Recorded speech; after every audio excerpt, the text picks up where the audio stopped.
Hi and welcome to this week's energy forecast. I'm Rachael Thompson Phillips, the creator of the BEYOU Oracle Cards, and today is the card where you tune into your intuitive guidance.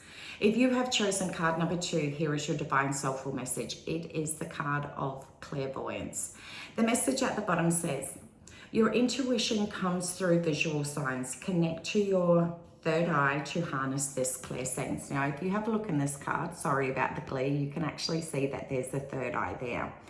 What this is in relation to is that every single moment of the day, we are all receiving signs. However, it's always so important to be able to recognize what are the signs that speak directly to you. Last week I put out a post. For me, some of my most direct messages come through the forms of feathers and numbers. So I usually see them on license plates or things like that. So I know that they are my direct messages that connect fully for me, that I notice and recognize straight away and know that there is some infinite wisdom coming in through from my cosmic team that is wanting to connect with me in order to be able to support me in my journey of where I'm at now and where I want to be. So your message this week is to be able to ask yourself, what is your signs that you receive? Are you seeing them? Are you listening to the guidance that's there available to you? Or are you blowing them off or just dismissing them?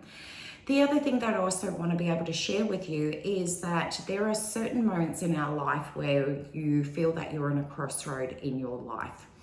It's really important to remember that you have the celestial network of people, of beings that want to support you.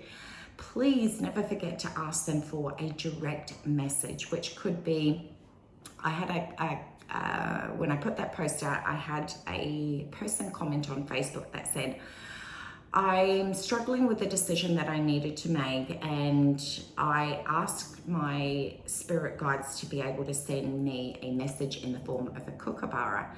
And then as they were out that night, she heard the message, look up, and there was a kookaburra in the tree.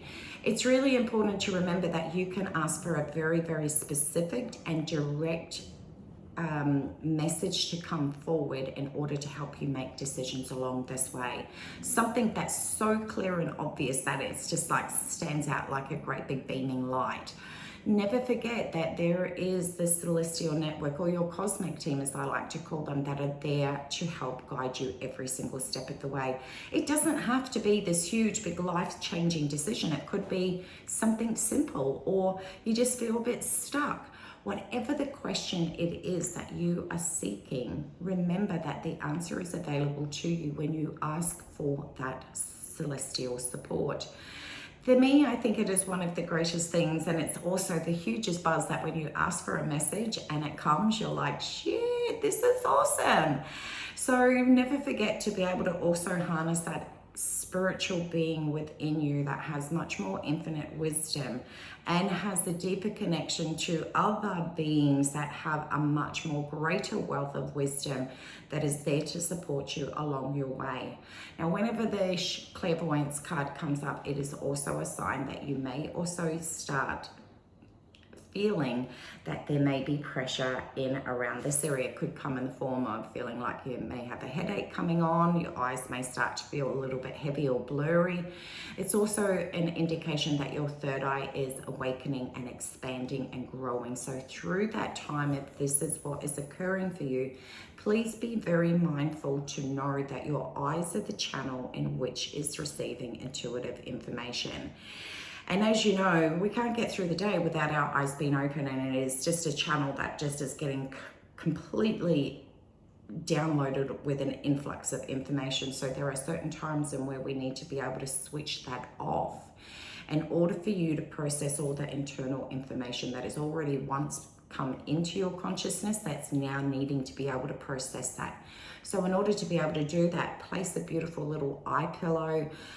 You could just get a little face washer if you've got one of those little sleeping pads that you put on. Just find something that you can place over your eyes in order to give your internal world a bit of a rest from receiving so much information, so you have a chance to be able to process what is already going on.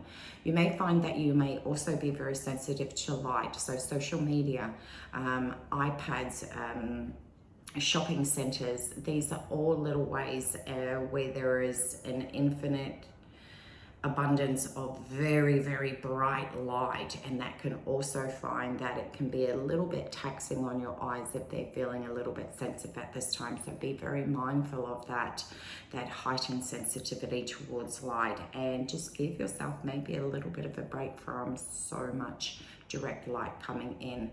So if you feel that you are wanting to awaken more of your third eye chakra, or want to know more about how to harness working with your signs in order to be able to achieve what you want for 2023, I've opened up a few spaces for some one-to-one mentoring. If that feels like it's something that deeply resonates with you and you'd love to be able to work with me, then feel free to DM me or send me an email or message and just let me know that, hey, I would really like to be able to have a mentor support me during this time, and I would love to be able to help you along your journey. So I wish you an incredibly amazing week ahead. Much love, take care, and I'll see you again soon.